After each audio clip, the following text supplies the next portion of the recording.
2025학년도 수능 연계교재 수능 특강 독서입니다. 봅시다. 세 번째 지문이고요. 여기 이제 교과서 개념학습 세 번째 지문 13쪽에 있는 겁니다. 또 뭐 공공선택 이론 나오고 뭐 그래프 나오고 그다음에 뭐 바람직한 의사결정을 위한 뭐 조건 조건들 뭐 5가지 나옵니다. 나오고 뭐 불가능성에 대한 얘기 봅시다. 이거 뭐 그다지 어렵지 않았는데 이해가 조금 안 되는 부분이 조금 있긴 했어요. 요건 이제 외부 비용에 대한 얘기인데 다른 건 이해가 되는데 요 부분이 조금 이해가 안 됐을 겁니다. 외부 비용 요 부분 좀 설명을 하고 간단하게 요약하고 본문 들어갑시다. 일단 뭐 요약하면 이렇습니다. 공공선택 이론, 그 다음에 이제 나 같은 경우는 이제 바람직한 의사결정 방법에 대한 얘기일 거고, 일단 가부터 봅시다. 공공선택 이론에 대한 얘기가 나오는데, 공공선택 이론이 뭐냐, 그죠? 뭐냐, 그러면은 어떤 의안, 그러니까 어떤 법안이 있다 했을 때, 그죠? 그걸 이제 선택을 해야 된다. 선택의 어떤 순간이 왔다. 선택을 해야 되는 상황이다. 라고 했을 때, 어떤 사람들이, 그죠? A를 선택하든 B를 선택하든 뭐 C를 선택하든 선택할 거 아니에요. 그죠? 그때 이제 걔네들의 선호가 있을 거고, 그 선호를 바탕으로 뭐 의사결정을 할 겁니다. 그 사람들이 정치적 의사결정을 하겠죠. 정치적인 문제가 나타나면. 예를 들어 뭐 고속도로를 놓는다. 아니면 우리 동네에다가 뭐 도서관을 짓는다. 뭐 이런 식으로 할 때 정치적 의사결정을 하겠죠. 그죠? 근데 그럴 때 이제 그 의사결정을 할 때 어떻게 해야지 가장 효율적으로 이 의사결정을 할 건가? 어? 의사결정을 만약에 뭐 어떤 방식으로 해야 가장 효율적일까? 그걸 봅니다. 그건 이제 효율에 대한 얘기니까 경제성을 따지게 될 거고, 요 이제 그 뷰캐넌 이런 거 털록 이 사람이 이런 어떤 경제 그래프를 가지고 와서 설명을 합니다. 효율에 대한 얘기니까, 그죠? 의사 결정은 효율적으로 하는 방법, 그걸 따지니까 그러면 어떻게 해야지 가장 효율적일까를 볼 때 비용이 적게 들어가는 게 가장 효율적이다 이렇게 보는 겁니다. 경제적 관점에서 보게 되면. 그래가지고 A, B에 관한 얘기, 그러니까 A는 뭐냐? 의사결정 비용에 대한 얘기고 B는 뭐 외부 비용에 관한 얘기인데 뭐 뒤에 읽어보면 얘기가 나오겠지만 의사결정 비용은 어떤 비용입니다. 그렇죠? 의사를 결정할 때 드는 비용, 그러니까 시간과 노력에 대한 얘기죠. 합의를 할 때 시간과 노력에 대한 얘기. 그러니까 뭐 의사결정 비용이 많이 든다 그러면 시간과 노력이 많이 든다. 의사결정 비용이 적게 든다 그러면 시간과 노력이 적게 든다. 그 얘기고 B 같은 경우에는 외부 비용, 그렇죠? 외부 비용. 이게 좀 이해하기가 좀 힘들었죠. 그러니까 손해본다고 느끼는 사람들에 대한 얘기인데 이 사람들이 감수해야 되는 비용이다. 이게 무슨 말이야, 그죠? 뭐 얼핏 뭐 감수해야 되는 비용이다. 뭐 손해보는 사람들이 내는 어떤 비용이다. 이 정도는 보이는데 이게 이제 뭐 요거 액수주가 연관해가지고 그 의안, 그 법안을 통과시키기 위해서 필요한 찬성자의 비율, 이게 높아짐에 따라 이게 줄어든다. 뭐 그래프상으로 나와 있는 거지만 요걸 한번 이해를 해봅시다. 그러니까 일단 X축에 있는 그 의안 법안을 통과시키기 위해 필요한 찬성자의 비율이니까 찬성자의 비율이 많다. 세 가지 경우를 따로 놓고 봅시다. 요 경우로 봅니다. 찬성자의 비율이 20%일 때, 찬성자의 비율이 50%일 때, 찬성자의 비율이 80%일 때를 봅니다. 어떤 의안을 통과시키기 위해서 필요한 찬성자의 비율이 80%라고 한다면 지금 80%가 넘어야지만 이 의안, 이 법안이 통과가 되는 겁니다. 80%를 넘어야 돼. 80%가 넘어야 돼. 자, 그러면은, 뭐야? 응? 이 찬성자의 비율이 80%가 넘으려 그러면은, 야, 이거 뭐, 엄청나게 많은 사람들이 찬성을 해야 되는 거잖아요. 그죠? 그렇기 때문에, 시간과 노력, 의사결정 비용이 상당히 많이 들겠죠. 상당히 많이 들 겁니다. 20%가 돼야지만 통과하는 법안이다 그러면은, 20% 조금만 20%밖에 안 하고 20%만 찬성하면 되니까 시간과 노력이 작겠죠. 이 법안을 꼬시는데, 그죠? 찬성하라고 꼬시는데 드는 비용이나 어떤 뭐 노력이나 시간들이 작겠지. 근데 80%가 통과해야 돼. 전 국민에. 그러면 엄청나게 시간과 노력이 많이 들겠죠. 그죠? 요거 이해가 됩니다. 그죠? 의사결정 비용이 많이 든다. 요건 이해가 되는데 이게 문제인데 외부 비용이 줄어든다. 자, 이건 뭔 말인가 볼 때, 그러니까 이 비율이, 그러니까 필요한 찬성자의 비율이 증가함에 따라 외부 비용이 감소한다는 얘기를 경제적으로 생각하면 도대체 이해가 잘 안 됩니다. 요거를 어떻게 바꾸느냐? 손해 비용, 그러니까 이 사람들이 감수해야 되는 비용이 외부 비용인데, 그죠? 외부 비용이 요 이제 손해 비용, 저 감수해야 되는 비용, 손해 비용이죠. 이렇게 볼 수 있죠. 요 비용을 어떻게 바꾸느냐? 불만의 정도로 봅시다. 그러니까 비용 손해가 많이 들수록 손해가 많이 날수록 불만이 많다. 이렇게 일단 이해를 합시다. 이렇게 바꿔서 생각한다면 요 세 가지 케이스를 보는데 80%일 때, 그죠? 꼭 필요한, 꼬셔야 되는 그 비율이 80%야. 80%, 전 국민의 80%를 꼬셔야 돼. 그러면은 이 80%만 꼬시면 되잖아요. 80%를 꼬셔야 되니까 20%는 불만이야. 그죠? 응? 불만의 정도가 요것보다 20%랑 비교해서 불만의 정도는 작죠. 응? 요건 20%가 불만이고 요건 80%가 불만입니다. 예를 들어 요거 20%짜리 그 필요한 찬성자의 비율이 20%야. 전 국민의 20%만 꼬시면 이 법안이 통과됩니다. 그러니까 비용도 작게 들고 20%만 꼬시면 되니까. 근데 80%가 불만이야.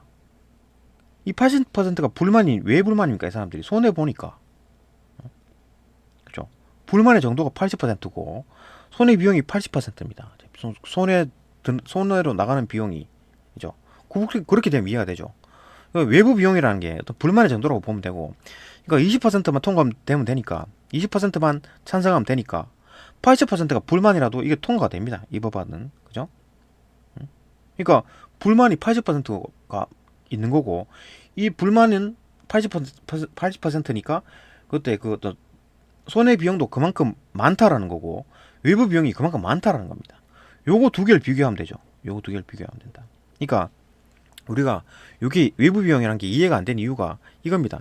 이걸 쭉 연결해서 생각하니까 조금 이상하긴 한데요. 연결해서 생각하니까 이거를 뚝뚝 끊어보세요. 뚝뚝 끊어봐. 그러니까 요 경우와 요 경우를 비교해서 보는 겁니다. 요 경우와 요 경우를 비교해서 보게 되면 이해가 되죠. 20%일 때보다 80%일 때는 어떤 외부 비용이 작다. 외부 비용이 작은 이유가 불만의 정도가 작다라는 거죠. 20%가 불만인 거니까. 그죠? 반대하는 사람이 20%고 불만에 가득 차 있는 사람들이 20%밖에 안 됩니다. 근데 이 요걸 경우에는 20%만 통과되면 되잖아요. 그러니까 찬성자가 20%만 되면 되니까 꼬시기도 쉽고 불만에 가득 찬 사람들이 80%야. 80%. 그죠? 이 80%가 뭡니까? 손해죠, 손해. 손해가 난다는 얘기지. 이 80%가. 그러니까 그 손해를 외부 비용으로 보는 거니까. 그죠? 외부 비용이 많다. 그렇게 보면 됩니다. 그죠? 이렇게 보면 이해가 되죠. 이 연관에서 보니까 이해가 안 되는데 이거 쭉 이제 뚝뚝 끊어서 비교를 하면 됩니다. 이게 수학적인 그 경제 그래프가 대부분 이렇죠. 이걸 이제 분석을 해야 되는 겁니다. 이게 쭉 연결되기보다는 요거와 요거를 비교해서 본다. 요 그래프를 그렇게 본다라는 겁니다. 그래 보면 이해가 될 겁니다.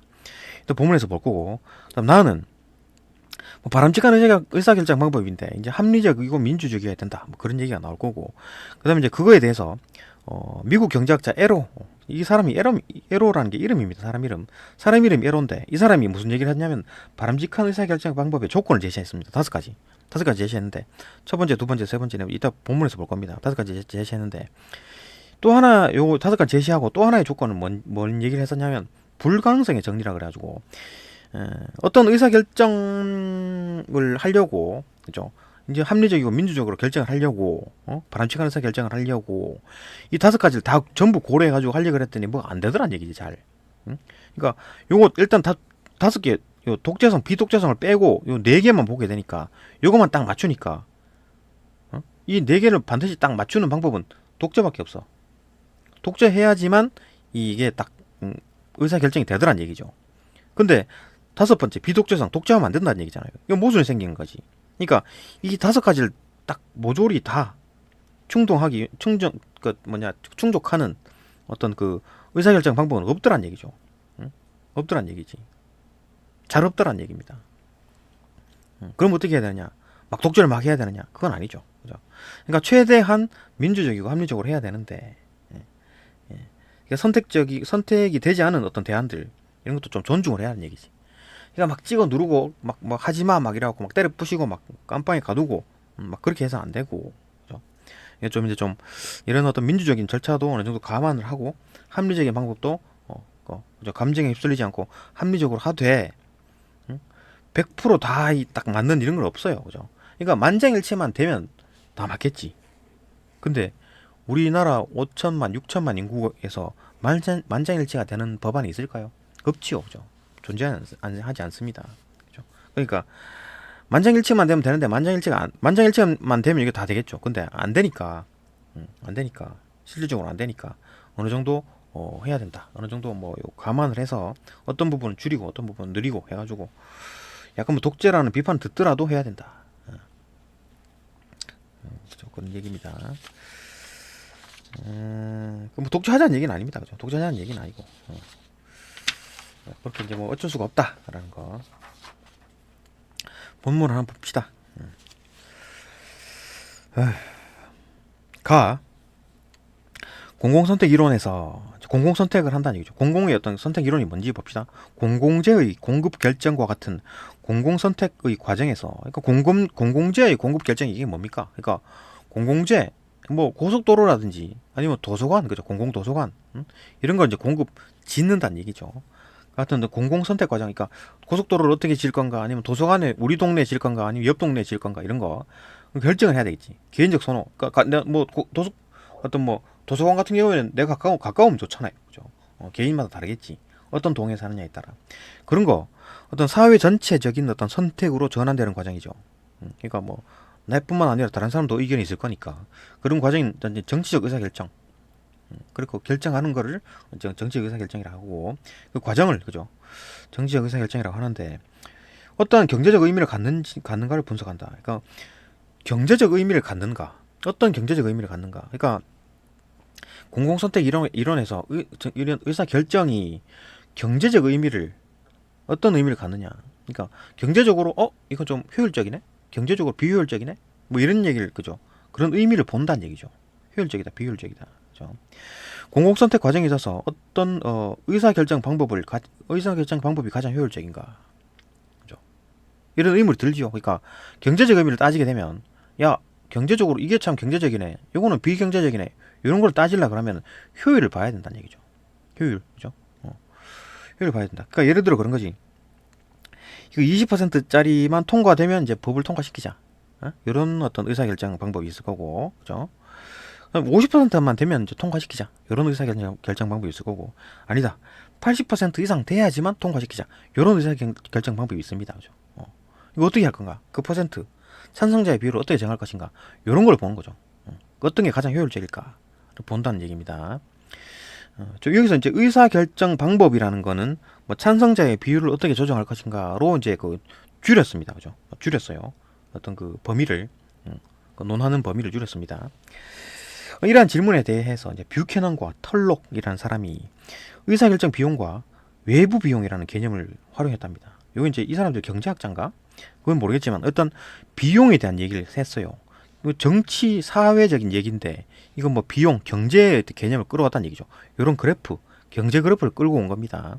비용에 대한 그 개념을 가져가지고, 그죠? 그렇게 그렇게 해답을 제시하고 있답니다. 가장 효율적인 방법은 뭐 50%짜리다, 그죠? 찬성자의 비율이 50%일 때가 가장 효율적인 어떤 뭐 의사결정 방법이 되더라. 이렇게 결정한 겁니다. 봅시다. 의사결정 비용이란, 그죠? 의사결정 비용이란 합의를 이끌어내는데 필요한 시간과 노력을 의미한다. 그죠? 의사결정 비용은 시간과 노력이다. 그죠? 시간과 노력. 꼬시는데, 그죠? 찬성자를 꼬시는데, 찬성하도록 꼬시는데 드는 어떤 시간과 노력을 의미한다. 어떤 집단에서 논의 중인 의안을 통과시키기 위해서 요구되는 찬성자의 비율이 이거죠. 비율이 높아질수록, 그러니까 높아진다는 말이 이렇게 움직인다고 하지 말고 요거와 요걸 비교를 합시다. 그죠? 그렇게 하면 이해가 빠릅니다. 요거 20%만 하면 통과된다. 요거는 80%만 넘으면 통과된다. 요 두 개를 비교합니다. 비교할 때 비율이 높아질수록 20%보다 80%가 높죠. 50%, 80% 점점 올라감에 따라 의사결정 비용은 증가한다. 찬성자의 비율이 꼬셔야 될 찬성자의 비율이 증가하니까, 많이 꼬셔야 되니까 노력과 시간이 많이 든다는 말이 맞죠. 그죠? 노력과 시간과 노력, 그죠? 뭐 이게 많이 들겠지, 당연히. 그죠? 시간과 노력이 많이 들겠지. 많이 꼬셔야 되니까, 그죠?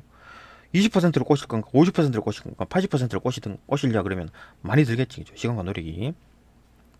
당연한 얘기. 여기까지는 뭐 상식적으로 이해가 됩니다. 근데 문제는 여기서부터 이해가 어렵죠. 반면 외부 비용이란 다른 사람의 행동 결과로 인해서 다른 사람 때문에 어?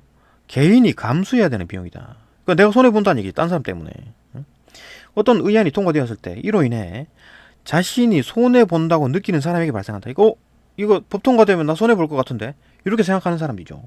이거 법을 반대를 하겠지 이 사람은. 그죠? 이게 이제 외부 비용이라는 얘기입니다. 그러니까 그 사람이 손해 봐야 되는 사람의 이 되는 어떤 손해액, 그걸 외부 비용이라고 하는 겁니다. 이걸 이렇게 보면 경제적으로 하면 좀 헷갈리니까 이걸 어떻게 보느냐, 불만의 정도라고 바꿔봅시다. 그러니까 외부 비용이 많다, 손해가 많다, 그죠? 손해 감소해야 되는 비용이니까 이 비용이 많이 든다, 손해가 많다, 손해가 많으면 불만의 정도가 높다. 그죠? 이렇게 보면 이해가 갑니다. 자, 그러면 요거 두 개를 비교해 봅시다. 20%짜리와 80%짜리가 있어요. 20%만 넘으면 통과야. 이건 80%를 넘어야 통과다. 그죠? 그러면 20%짜리는 80%가 불만인데도 불구하고 통과가 됩니다. 그럼 불만이 80%예요. 그죠? 그럼 불만의 정도가 상당히 높죠. 외부 비용이 높다는 얘기지. 응? 불만의 정도가 높다는 얘기가 뭡니까? 손해가 그만큼 손해 보는 사람들이 많다. 손해 총액이 많다. 그러니까 외부 비용이 증가한다. 높다는 얘기죠. 그죠? 요거 볼 때, 요점을 볼 때 80%를 꼬셔야 돼. 어렵죠? 시간과 노력이 많이 듭니다. 그런데 80%를 넘게 되면 20%만 불만입니다. 그러니까 불만의 정도는 20%밖에 안 돼. 그죠? 그러니까 손해보는 총량은 작다라는 거지. 그러니까 외부 비용이 작다는 얘기입니다. 작다는 얘기죠. 이 두 개로 봤을 때 외부 비용이 작다, 외부 비용이 크다. 이렇게 보면 이해가 되죠. 그죠? 요거 두 개의 직선을 가지고 비교를 하십시오. 그러면 이해가 빠릅니다. 안 그러면 이해가 어렵지. 이건 뭐지? 이렇게 감에 따라 이게 왜 줄어들지? 아니 그러면 뭐 또 외부 비용, 그러니까 뭐 개인이 어떤 느끼기에 손해를 보지만 난 찬성을 할래. 그러면 찬성자의 비율에 들어가야 되는 거 아닌가? 이렇게 되잖아요. 그죠? 막 꼬이게 되니까. 그러니까 이거 두 개의 선을 그어 가지고 이걸 비교하십시오. 그럼 이해가 빠릅니다. 이게 이제 경제학에 나오는 어떤 그래프들이 대체로 이래요. 그러니까 분석을 잘 해야 됩니다. 분석을 잘 해야 돼요. 또 고려해 보면 이해가 될 겁니다. 쉽게 이해되죠? 또 넘어갑시다. 어디까지 봤나? 외부 비용에 대한 얘기죠. 그죠? 다른 사람들 행위 결과로 인해 개인이 감수해야 되는 비용이다. 그러니까 손해 비용입니다. 어떤 의안이 통과되었을 때 이로 인해서 자신이 손해를 본다고 느끼는 사람에게서 발생하겠죠. 손해액은. 따라서 어떤 의안을 통과시키기 위해서 필요한 찬성자의 비율이 높아질수록 20%, 50%, 80% 점점점 올라갈수록 외부 비용은 줄어든다. 불만이 점점점 줄어드는 거죠. 불만의 정도가 줄어든다. 그러므로 어떤 특정한 표결 방식과 관련된 총 비용은 어떻게 되느냐? 이 두 가지 유형의 비용을 합친 것이 된다. 그러니까 총 비용은 표결 방식에 관한 총 비용은 이거 두 그래프 합한 거 A 더하기 B, 이게 총 비용이라고 본다. 그렇게 한답니다. 그죠? 그럼 왜 그런지 모르겠습니다. 그죠? 그렇게 한답니다. 이게 두 비용을 합해서. 그러면 총 비용이 가장 작은 점, 이 점, 극소점, 여기에서 최적이 나오겠죠. 최적. 그러니까 최적 찬성자의 비율은 50%로 하면 되겠네. 이렇게 보는 겁니다. 그러니까 의사결정 방법, 야 20%짜리로 할래, 50%짜리로 할래, 80%짜리로 할래. 80%를 하면 좋죠. 그죠? 그러니까 그렇게 막 찬성하는 사람이 그렇게 많으니까 문제는 비용이 증가한다는 얘기지. 반대로 그러면 그렇게 하면 차라리 그냥 20%는 넘으면 통과시켜버리자. 이렇게 하면 이래도 마찬가지입니다. 개인 손해가 많잖아요. 늘어났기 때문에 비용이 증가한다는 얘기지. 그죠? 그러니까 뭐 어떻게 해야 되느냐? 50% 합시다. 그죠? 50%만 넘으면 비용이 이 정도밖에 안 드니까 최적이니까 그런 어떤 50%만 넘으면 통과되는 방식으로 합시다. 그렇게 하는 그 의사결정 방식이 가장 경제적이고 효율적이다. 이렇게 본 겁니다. 그 얘기였어요. 그죠? 그 얘기였습니다. 이해하자면 뭐 다른 여러 가지 그런 게 있겠지만 요 어떤 관점에서 그렇다는 얘기죠. 그죠? 계속 봅시다. 어디까지 갔나? 감사합니다. 그러므로 그죠? 총 비용에 대한 얘기도 했었죠. 넘어가서 다음 문단 2문단. 2문단 봅시다. 2문단.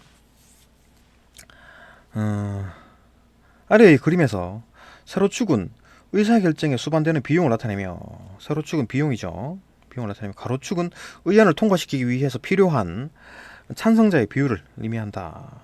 나타낸다. 아까 설명했죠. 곡선은 A, 곡선 A는 뭐 의사결정 비용을 의미하며 곡선 B는 외부 비용을 의미한다. 다 설명했던 거고. 그러면서 보는 바와 같이 의안을 통과시키는데 필요한 찬성자의 비율이 낮으면 찬성자의 비율이 낮다. 찬성자의 비율이 낮은 요 케이스를 보는 겁니다. 그죠? 낮으면 의사결정 비용이 낮아진다. 의사결정 비용이 낮아지죠. 20%만 통과하면 되기 때문에 20%만 꼬시면 돼요. 전 국민의 20%만 꼬시면 그죠? 시간과 노력이 작게 들죠. 그죠? 어떤 뭐 의사결정 비용이 낮아지는 반면에 외부 비용은 높아질 수밖에 없다. 외부 비용이 뭡니까? 손해 보는 총량, 그러니까 80%가 손해를 보잖아요, 그죠? 그 사람들의 총량이 증가하죠. 그래서 결국 비용이 증가하는 겁니다. 그러니까 어떤 법안을 만들 때, 야, 뭐 그냥 효율적으로 그냥 20%만 통과하면 그냥 통과시켜버리자라고 하면 사회적 비용이 증가하기 때문에 결국 총 비용은 증가한다는 얘기죠, 그죠? 이게 좋은 게 아닙니다, 그죠? 법은 쉽게 통과되지, 근데 사회적 비용이 증가한다. 근데 50%만, 그러니까 이제 반대로 80%, 그러면 야 통과하기 어렵게 만들어가지고 80%전 국민의 80%로 꼬시면 그 법안을 통과시키자라고 했을 때 꼬시기가 힘들죠, 그죠? 시간과 비용, 시간과 노력이 엄청나게 듭니다. 대신에 통과가 된 설득이 되면은 그거는 이제 불만의 정도가 확 줄어들잖아요, 그죠? 80%로 꼬셨기 때문에. 그럼 이 사람들이 생각하는 손해는 줄어들기 때문에 결국은 외부 비용은 줄어든다. 그런 거 감안해가지고 결국은 50%만 통과시키면 50%만 넘으면 시키면 총 비용은 요렇게 해가지고 요렇게밖에 안 든다. 그죠? 그러면 전 국민의 50%만 설득시켜가지고 통과시키면 통과시키자. 50%만 넘으면 통과시키자라고 했을 때 총 비용이 가장 적게 든다. 그 얘기죠. 계속 봅시다. 반면에 외부 비용은 높아질 수밖에 없다. 그죠? 이게 낮아지는 대신 외부 비용은 증가한다. 반대로 의안을 통과시키는데 필요한 찬성 비율이 높아지면 의안을 통과시키는데 필요한 찬성 비율이 높아지면 요 경우를 보게 되면 그죠? 높아지면 비교적으로 외부 비용은 낮아지지만 반면에 의사 결정 비용이 꼬시는데 엄청나게 시간이 들죠. 시간과 노력이 든다. 따라서 가장 효율적인 의사 결정 방법은 A와 B 값의 합이 최소가 되는 점, 요점. 그죠? 요점에서 결정되는 것이면 최적, 그죠? 이때 찬성자의 비율이 최적 찬성자의 비율이 된다. 최적 찬성자 비율. 그래 보는 겁니다.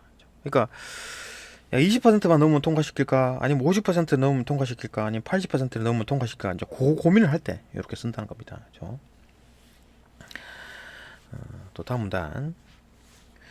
물론 의사결정 비용과 외부 비용은 의안의 성격에 따라 그 크기와 양상이 달라진다. 그러니까 의사결정 비용 요 그래프와 외부 비용 요 B 그래프가 의안 어떤 법이냐에 따라 이게 이제 이렇게 기울기도 하고 이렇게 기울기도 하고 또 이래도 되겠죠, 그죠? 크기와 양상이 달라지겠고 이들 비용의 정확한 측정도 어렵죠. 이게 딱 하나로 다 모든 거 다 갖다 댈 수도 없고 또 뭐 어떤 그 법안이 통과되면 손해가 얼마인지 그 뭐 1억인지 100억인지 그거 어떻게 측정합니까? 대략적으로 어떻다 정확하게 측정이 어렵죠. 대략 측정밖에 안 된다. 하지만 의사결정 방법을 선택하는 데 있어서 의사결정 비용과 외부 비용이 모두 고려해야 합니다. 그러니까 의사결정 비용, 그러니까 누굴 꼬실 때, 그죠? 국민들 꼬실 때, 어떤 법안을 만들 때, 통과시킬 때 국민들 설득을 해야 되죠. 그때 드는 비용과 그다음 또 그 이제 불만을 가진 세력들, 만약에 그 법이 통과됐을 때 이제 그 손해라고 생각하는 사람들의 어떤 손해액 그걸 이제 줄일 필요가 있는 거지. 그러니까 국민들의 이제 그 어떤 뭐 생각을 고려해야 된다. 그죠? 아무리 설명하고 있다는 점에서 뷰캐넌 뭐 털록 모형은 뭐 시사하는 바가 크다. 그게 이제 뷰캐넌 털록 모형의 어떤 의의가 되는 거죠. 그 의의가 있다, 좋다라는 얘기죠. 쓸만하다 그 얘기였습니다. 그렇게 이해하면 될 거고 넘어갑시다. 나 보게 되면 어떻게 해야 사회 구성원 모두를 만족시키는 이상적인 의사결정을 낼 수가 있을까? 모두를 만족시킬 수 있습니까? 사회 구성원 모두를 만족시키는 어떤 법안이 있을까요? 우리나라 6천만 명? 거기에 있는 모든 사람들이 만장일치한다. 그런 법안이 과연 있을까? 존재하지 않겠죠. 만족시키는 이상적인 의사결정을 내릴 수 있을까? 없죠. 없습니다. 이상적인 거 없습니다.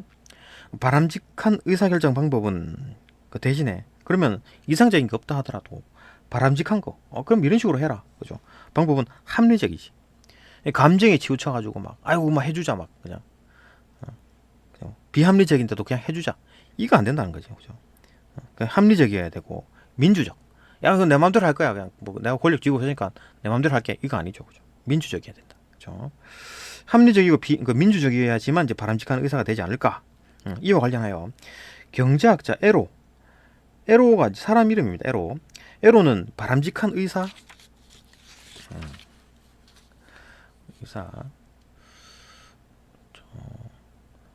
이름 다 나오죠. 그죠?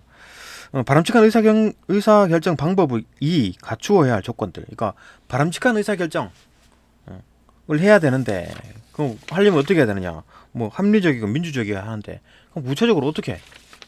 그 조건들을 제시했습니다. 5가지를 들어봅시다. 어떤 건가? 첫째는 선호 영역의 무제한성이다. 그 선호 영역, 어떤 범위가 제한이 없다는 얘기지. 나는 이걸 좋아할 수도 있고 얘는 저걸 좋아할 수 있고 그런 거지. 어떤 그 범위를 딱 설정해 놓고 야 다른 건 안 돼. 여기 요 안에서만 골라 그런 게 아니란 얘기죠. 이는 개개인이 대안들에 대해 어떤 선호도 가질 수 있다는 것을 의미한다. 그죠? 대안들에 대해서 아무거나 고를 수 있다는 겁니다. 야 너는 뭐 이건 고르지 마 이렇게 안 돼. 그죠? 요까지만 골라 이게 아니죠. 무제한이다. 둘째, 파레토의 원리가 뭐지? 이는 집단 구성원 모두가 A보다 B를 선호할 경우 집단 구성원 모두가 B를 선호한대. B를 정한대. 경우 집단의 최종적인 선택 또한 B여야 된다. 야, 집단들 구성원들이 전부 다 B를 좋아하는데 투표했더니 A가 나왔어. 이거 뭐야? 그죠? 이거 투표가 잘못된 거죠. 이상한 거죠. 선거가 잘못된 겁니다. 그죠? 그런 식인 거지. 그게 이제 파레토의 원리다. 셋째, 완비성과 이행성이다. 완비성은 모든 대안에 대해 선호의 순위를 매길 수 있어야 함을 의미한다. 그러니까 완비성. 그러니까 뭐 A안, B안, C안 중에 그게 이제 1등이 뭐고 2등이 뭐고 3등이 뭐고가 결정이 돼야 된다는 겁니다. 순위를 못 매기겠는데요. 이런 거 없습니다. 순위가 있어야 된다는 얘기고. 그게 완비성. 그 다음에 이행성. A보다 B를 선호하고 A보다 B를 선호하고 또한 C보다 A를 선호한다면 그러니까 A보다 B를 선호하고 C보다 A를 선호한다면 C가 가장 안 좋은 거네. 그다음 A가 중간이고 B를 가장 선호하는 거죠, 그죠? 그게 이제 그 이행성이네요, 그죠? 그래서 당연히 C보다 B가 선호되어야 한다는 것을 의미한다. 이거 뭐 수학적 개념이겠네요, 그죠? 뭐 요것보다 이게 크고 이제 요것보다 이게 크니까 당연히 C보다 B가 더 크다. 이런 얘기죠. 그게 이제 이행성. 넷째는 무관한 대안으로부터의 독립성. 이는 A와 B 간의 순위는 단지 A와 B의 비교에 의해서만 결정되어야 하지. 그렇죠. A와 B 간의 어떤 순위 결정하는데 제3의 어떤 대안 C가 등장했다고 해서 A와 B의 순위가 역전되어서는 안 된다는 조건이다. 그러니까 독립적으로 움직여라. 그렇죠. 다섯째, 비독자성이다. 독재하지 말라는 얘기죠. 어느 누구도 집단적 선택의 과정에 대해서 결정적인 영향력을 행사해서는 안 된다. 그러니까 누가 막 깡패가 와가지고 막 야 내 말 들어. 이게 깡패, 비독재성, 그죠? 그렇게 해서는 안 된다. 그죠? 즉 모든 사람의 선호가 무시된 채 특정인의 선호가 깡패죠. 깡패의 선호가 곧 사회 전체의 선호가 돼서는 안 되죠. 그죠? 왜냐면 뭐 깡패 가지고 막 야 이거 내 말 안 들으면 팰 거야. 뭐 이렇게 하면 안 된다는 얘기죠. 그게 비독재성이다. 요 5가지 나오는데 이 제시한 조건들은 합리적이고 민주적인 의사결정을 위해서 당연히 존중돼야 하는 것들이다. 그죠? 5가지. 그러나 에로는 불가능성의 정리를 얘기했습니다. 불가능성의 정리를 통해서 사회 구성원의 숫자가 2명 이상. 그러니까 뭐 한 명일 때는 사회가 아니잖아요. 개인이니까 2명이 있어야지 뭐 사회가 만들어지는 거죠. 2명 이상이고 선택 가능한 대안의 숫자가 3개 이상. 그러니까 A, B 고르는 게 아니라 한 3개, 4개 이렇게 있다는 얘기죠. 고를 수 있는 게. 5가지 조건을 모두 충족시키는 이런 경우에 이 5가지 조건 1, 2, 3, 4, 5를 모두 충족시키는 방법이 존재하지 않는다는 것을 증명하였다. 이 5가지 조건 어디 갔나? 이 5가지 조건을 모두 충족시키는 것은 없다라는 거죠. 응? 뭐야, 아까 이걸 이렇게 해야지만 뭐 합리적이고 민주적이라면서. 안 된다는 거죠. 그게 이제 불가능성. 어, 불가능성의 정리입니다. 불가능성의 정리. 그죠? 불가능성의 정리다. 그게 존재하지 않답니다. 그걸 증명을 했대. 예. 어떻게든 증명을 했답니다. 방법은 모르겠고 어떻게 증명했지? 어쨌든 에로에 따르면 조건 1, 2, 3, 4를 충족하는 유일한 방법 독자다. 이거 1, 2, 3, 4 다섯 5번 빼고 이걸 충족시키는 방법은 독재뿐이다. 응? 독재뿐이다. 독재를 해야지만 이걸 채운다는 거지. 응? 그럼 독재해야 되느냐? 그거 아니죠. 비독재성이 들어있습니다. 그죠? 독재해서는 안 돼. 응? 이기 때문에 다섯 가지 조건 사이에 모순이 발생한다. 그러니까 요 네 개를 다 채우려 그러는 건 다 채우려면은 독재인데 5번이 비독재성이니까 그럼 모순이 발생한다. 그죠? 이를 모두 충족시키는 방법은 존재하지 않는다. 이거 없답니다. 이 다섯 가지 다 채우는 방법은 없대요. 에로의 불가능성 정리는 모든 집단 의사 결정 방식에 항상 문제가 있다고 설명한 것은 아니다. 그러니까 이렇게 따지면 존재하지 않네. 이거 뭐 민주적이거나 합리적인 뭐 의사 결정은 존재하지 않네. 예? 그러니까 모든 집단의 의사 결정 방식이 항상 문제가 있다? 이라고 생각할 수 있잖아요. 근데 그걸 말하는 게 아니다. 왜? 그 이유가 있겠죠. 봅시다. 에로의 불가능성 정리는 집단 의사결정 방법이 합리적이거나 민주적인 의사결정이 아닐 수도 있다는 걸 지적하는 거죠. 그러니까 반드시 다 다섯 개를 지켜야지만 이렇게 된다는 게 아니고, 어떤 결정에 어떤 뭐 중요한 어떤 결정들 자체가 반드시 합리적이거나 민주적이지 않을 수가 있다라는 겁니다. 예를 들어 뭐 고속도로를 만약에 건설했어요. 옛날에 뭐 경부고속도로를 건설한다라고 했을 때 사람들이 그 농사 짓고 있던 사람들이 막 반대가 굉장히 심했죠. 이게 논 갈아엎고 이다 도로를 짓냐고 막 난리 친 거죠. 그러니까 반대가 심했잖아요. 그것처럼 그때 당시 민주적으로 했다, 뭐 민주 방식이 최고다라고 했을 때 당연히 안 되겠죠. 그죠? 고속도로는 안 만들어졌을 겁니다. 그러니까 그것처럼 지금 어떤 투표를 했을 때 현재 투표권자들이 원하지 않는 정책이 있어요. 근데 그 정책은 10년 뒤, 20년 뒤에 우리한테 아주 도움이 되는 것들이야. 근데 지금 투표권자들은 그걸 좀 싫어해. 그죠? 그럴 경우에 어떻게 해야 됩니까? 그냥 민주적으로 그냥 해야 됩니까? 그냥 뭐 다수결의 원리니까 그냥 해줘야 되는 거예요. 그거 아니죠, 그죠? 그러니까 약간 어떤 정치 입안자들이 좀 욕을 먹더라도 약간 좀 독재라는 얘기를 듣더라도 그런 법안들은 뭐 자기 어떤 그 의견 내에서 그죠 할 수 있는 겁니다. 그죠? 나라를 위하는 그죠 해서 할 수 있다 그런 얘기입니다. 그죠? 어떤 의사 결정이니까 이런 것도 그런 거죠. 뭐 나라에서만 뭐 뿐만 아니라 어떤 뭐 모임에서도 그렇죠. 어떤 모임에서도 단독으로 결정할 수 있습니다. 그죠? 리더들이 단독으로 결정하는 일이 있을 수가 있어요. 왜냐하면 지금은 조금 불리하지만 나중 가서는 다 도움이 되는 거다라고 했을 때는 또 단독으로 처리할 수가 있다. 그죠? 그런 얘기입니다. 그죠? 어쨌든 뭐 독재를 하라 그런 얘기는 아닙니다. 그죠?